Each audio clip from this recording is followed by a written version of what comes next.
Harvey Schwartz spent a decade as a NASA aerospace engineer, working from 1958 until a year before Neil Armstrong's first steps on the moon.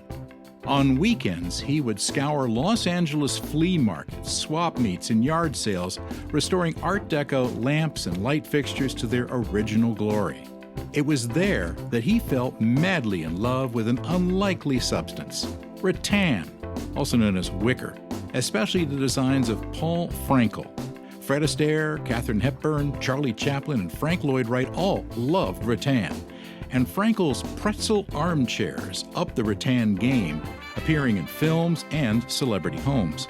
Rattan peaked in the 1950s, kind of faded in the 60s, and by the early 70s, Schwartz had opened Harvey's on Beverly, a now iconic store in Los Angeles.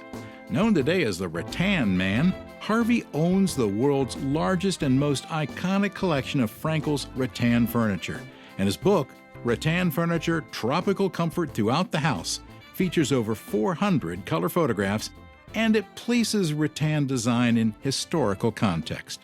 Welcome to the show, Harvey. Thank you very much. Now, Harvey, you had a career at NASA before. How did you get from aerospace to rattan?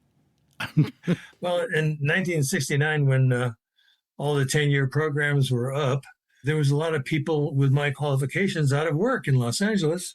So I went from the insecurity of the future to the security of the past and opened up an antique store. Where they were letting people go in 1969? Just as we were walking on the moon? After we made all the progress of space travel, and they just cut back on 10-year programs. There wasn't any more programs going on. You're probably the only NASA engineer who wound up in the rattan business, but good for you. Oh, for sure. Harvey, it's so great to have you on the show. I guess I'll ask just the most basic question to start out with.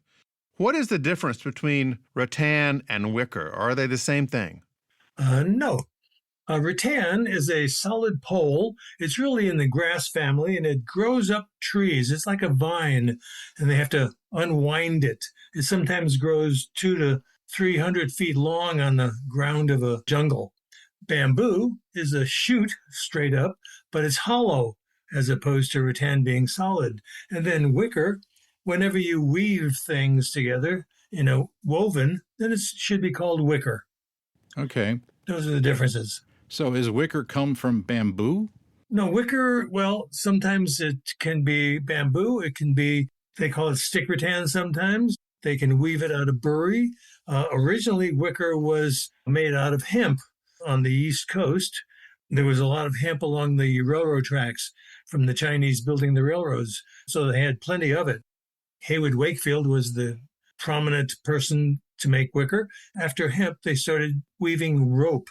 Okay. So wicker is a thing made from other stuff. Yes. Rattan is a raw material. Correct. Yeah. Okay. I think I'm getting it. Now, Harvey, what was the ascent of rattan? What made it become popular in the first place? Because it was in so many mid-century modern houses. Well, in the beginning, Paul Frankel had his shop in Beverly Hills, and he started designing rattan furniture for the celebrities. He never really produced it more than just a piece at a time from his trip over to the Philippines. And he just loved rattan, and it was something new for Hollywood. And it was used outside, inside, in many of the celebrities' homes. He used to design for the elite, his words.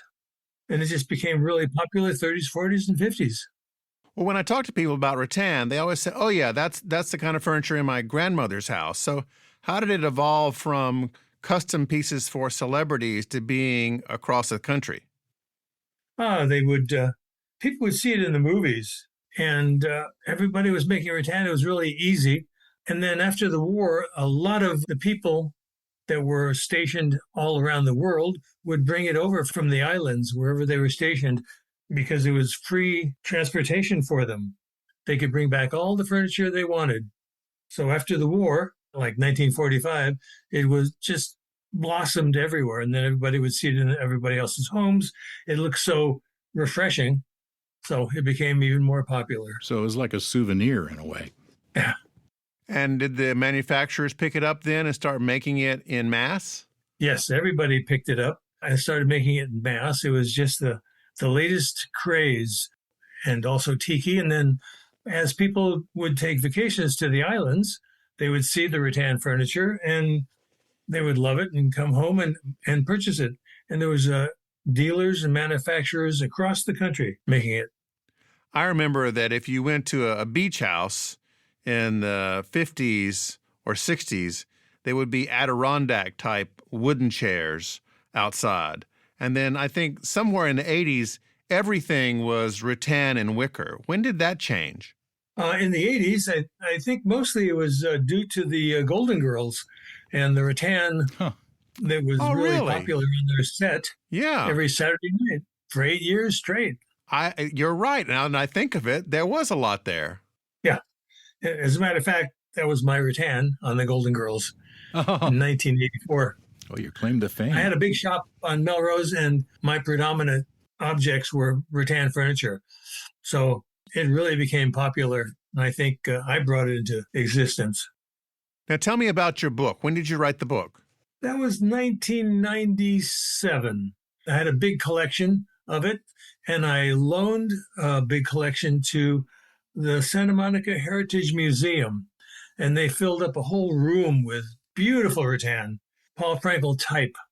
And John Candy came in and purchased the whole lot, and he had to wait till the exhibit was over, and then he took it home to Canada, I believe. So John Candy was a rattan fan.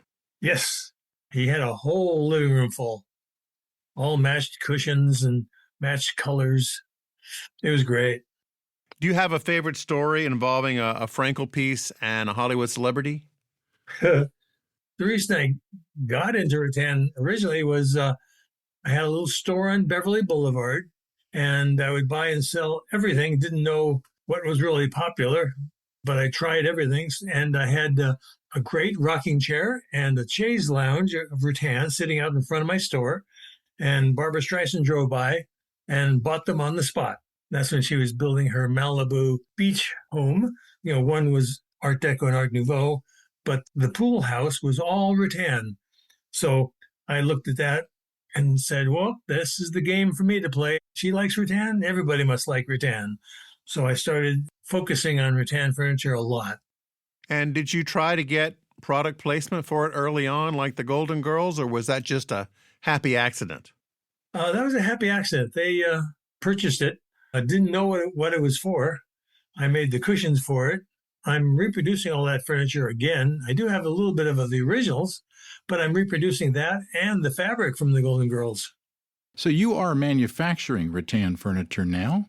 I buy from other manufacturers, really. Well, I was just wondering if everything that you in your store is vintage or if some of it is newer and where the manufacturing's going on. Everything in the store is vintage, but I do on the internet sell some of the other companies' products, like the Golden Girls rattan and Golden Girls fabric. Now, when someone is new to rattan and is thinking about buying a piece, what should they look for? They should look for quality. The wrappings should be in really great shape, and it should have a lot of wrappings. They stopped doing wrappings and all the fine extra designs to the rattan in the 50s and 60s. They got cheaper and cheaper and cheaper. So it's the quality of the rattan. It should be clean. The poles themselves need to be clean with no real dark spots or stains from weather, and everything should be tight on it. How do you clean it? Well, I put a finish of waterproof exterior spar on it. And so I take my furniture outside once a year and wash it down with a hose, dry it off, put it back in the house. But most people in the house would just dust it with a damp cloth. Is rattan really good for outside? I mean, can you leave something out on your deck for a couple of years, or does it take more maintenance than that? It takes a lot of maintenance if you put it outside. It needs to be covered. It needs to be under an awning. Since it's a solid piece, it'll soak up water and die. So it needs to be indoors, really, or a covered patio. I've been to a lot of older homes and sat down on something out on the deck, made of rattan, and on more occasions than I want to remember, my butt has gone through the seat because it was wet and rotted. Yeah. The old cushions were, the original cushions were made with springs and cotton wadding, so that would soak water up.